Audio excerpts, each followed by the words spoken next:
Hello, welcome back to my channel everyone. In this video, I will guide you on how to seed videos and channels to boost them to the top and push them into trending.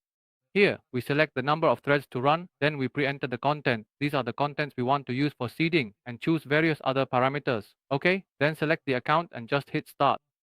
There you go, it will automatically do the seeding for us. Increase engagement, boost credibility, raise the channel's trust level, push it to trend and so on. And you can also manage multiple channels at the same time if you want. Alright, see you in the next video. Thank you.